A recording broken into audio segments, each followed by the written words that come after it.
So one of the things we can say about all 4 Jovian planets is they are blessed to have a lot of moons. This set of moons are actually the 4 moons that Galileo saw years ago orbiting the planet Jupiter. And can you imagine if Galileo could actually see the photographs that we see of these moons now, what he would think? But these are what I would call large moons, and not all moons that are orbiting these gaseous or Jovian planets are this large. In fact, most moons are relatively small. And we're going to see that larger moons actually have some sort of geological activity.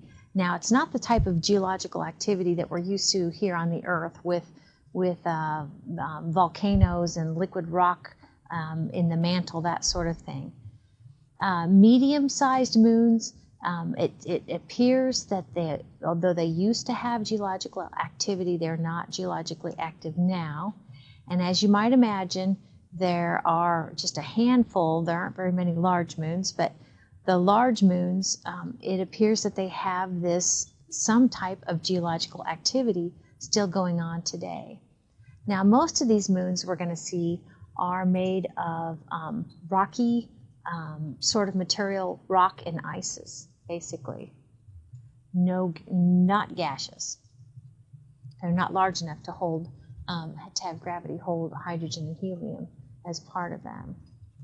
Okay, so these are all pictures of small moons, an assortment of small moons. And if you think of the terrestrial planets that we talked about in Chapter 7, remember we said that Mars has 2 moons, Phobos and Deimos, and these kind of remind me of what Phobos and Deimos look like. They were probably captured moons, Phobos and Deimos, as were these small moons.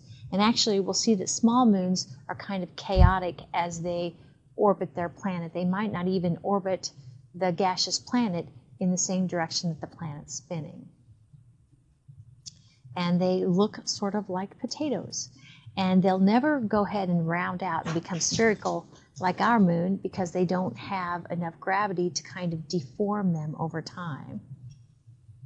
So, medium and small moons are all generally spherical, and they have a fair bit of ice, solid hydrogen-containing compounds, and they orbit their Jovian planet usually in the same direction that the planet is rotating.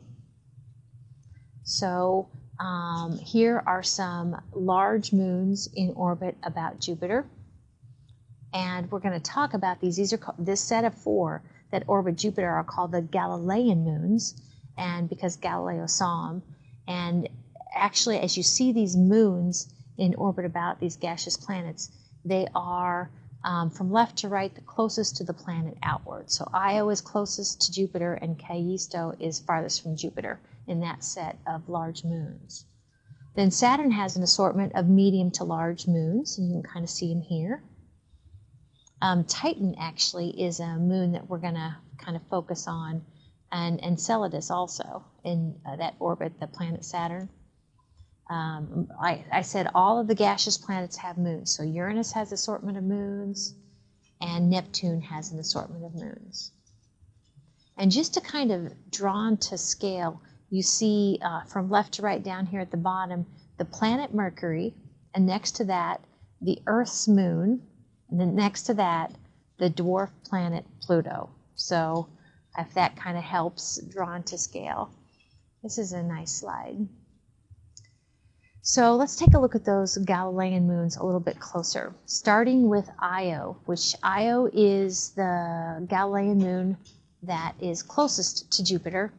And Io is volcanically active, but it's got a strange sort of activity that it has kind of these dwarfy looking little volcanoes that spew like sulfur containing compounds out on the surface. And it looks just totally pocked, doesn't it?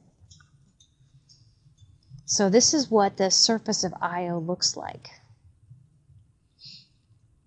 And it's thought that Io kind of Io gets its heat for this kind of odd volcanic sort of or geological activity from what we call tidal flexing. And the next slide does a good job, I think.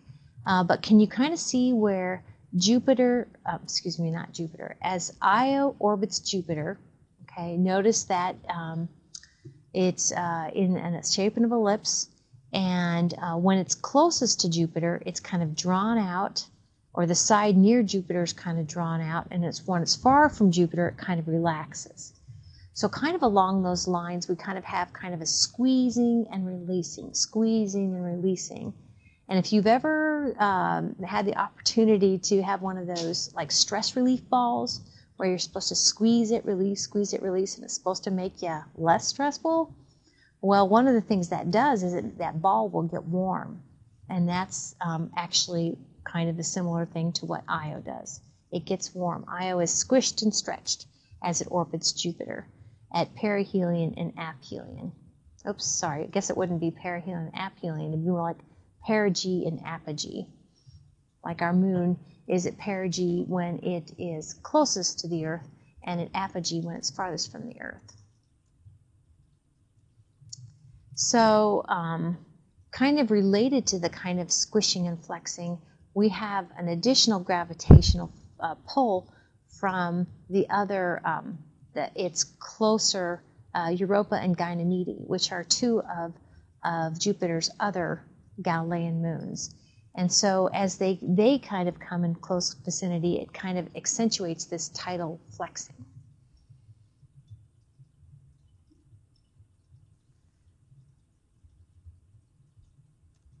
All right.